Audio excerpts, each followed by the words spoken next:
ஹாய்ங்க. இன்னைக்கு பார்த்தீங்கன்னா, ஒரு அழகான சிம்பிளான ஒரு கோலம் தான் வந்து நான் போட்டிருக்கிறேனுங்க. இன்னைக்கு இந்த மாதிரி ஒரு ஸ்டார் போட்டு அதுக்கப்புறம் யோசிச்சு யோசிச்சு போட்டேன். ஏன்னா இதில் நிறைய கோலம் வரும். ஆனால் அதெல்லாம் ரொம்ப பெருசு பெருசாவெல்லாம் வந்துடும். நம்ம வாட்டுக்கு நினச்சி ரங்கோலி போட்டுக்கிட்டே வந்தோம்னா ரங்கோலி எவ்வளோ தூரம் வேணாலும் பெருசு பண்ணலாம். நான் வந்து இன்னைக்கு சின்னதாக முடிக்கணும் அப்படின்னு சொல்லிட்டு ஒரு கோலம் வந்து போட்டிருக்கிறேனுங்க. அப்படியே யோசிச்சு யோசிச்சு போடுறது தானுங்க. அப்புறம் கலர் பொடி வந்து அதிகமாக கொடுக்கறதில்ல. கலர் பொடி அதிகமாக கொடுக்க மாட்டேங்க. ஒயிட்லேயே முக்கால்வாசி ஷேடு வந்து பண்ணிடுவேன். கலர் பொடி கம்மியாக தான் கொடுப்பேன். கொஞ்சம் கஞ்சந்தான், அட்ஜஸ்ட் பண்ணி பார்த்துக்கோங்க.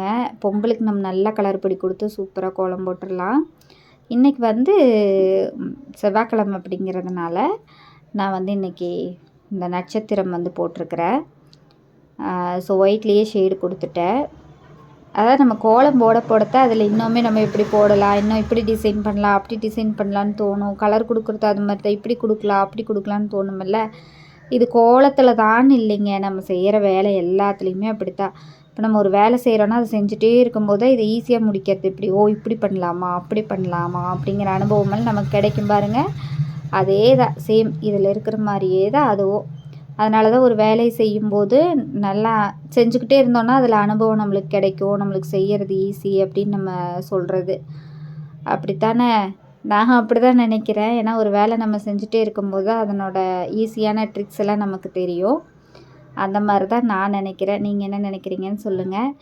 அப்புறம் நம்ம வீட்டு கோலம் இப்படி தான், எப்பயும் போல் சிம்பிள் தான். ஸோ உங்களுக்கெல்லாம் பிடிச்சிருக்குது அப்படின்னா கண்டிப்பாக சப்ஸ்கிரைப் பண்ணிக்கோங்க. ரெகுலராக வாட்ச் பண்ணுங்கள், சப்போர்ட் பண்ணுங்கள். அப்புறம் ரெகுலராக வீடியோஸ் வந்து அப்லோட் பண்ணுறேன்.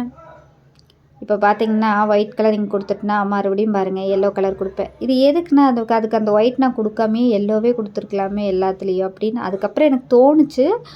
ஆனால் சரி நம்ம தான் கொடுத்துட்டோமே, நீ ஒன்றும் பண்ண முடியாது அப்படின்ட்டு மறுபடியும் எல்லோவை கொடுக்குறேன். இப்படி தாங்க கோலம் போட வந்துட்டு எத்தனையோ விஷயங்கள் வந்து ஞாபகத்துக்கு வரும். இது இப்படி பண்ணலாமா அப்படி பண்ணலாமா அப்படின்ட்டு. இந்த 2 கலர் பொடி தான் வச்சுக்கிட்டு நான் கோலம் போட்டுட்டுருக்கிறேன்னு நினைக்காதீங்க. கலர் பொடியெல்லாம் நிறைய வச்சுருக்கிறேன். ஆனால் வெளியே எடுக்கிற கொஞ்சம் மனசு வரல. பொங்கலப்போ எல்லாம் போட்டு நல்லா தீட்டிக்கலாம் அப்படின்ட்டு இப்போ அளவாக போடலாம் அப்படின்னு அளவளவாக போட்டுட்ருக்கிறேன். இதுலேயுமே ஒரு கஞ்சத்தனமாக நீங்கள் நினச்சா நினைக்கலாம். ஆனால் ஏன் கஞ்சத்தனப்படுறேன்னு எனக்கு மட்டும்தான் தெரியும். ஏன்னா அவங்களோட சூழ்நிலை அவங்களுக்கு தான் தெரியும் இல்லையா? அது மாதிரி தான்.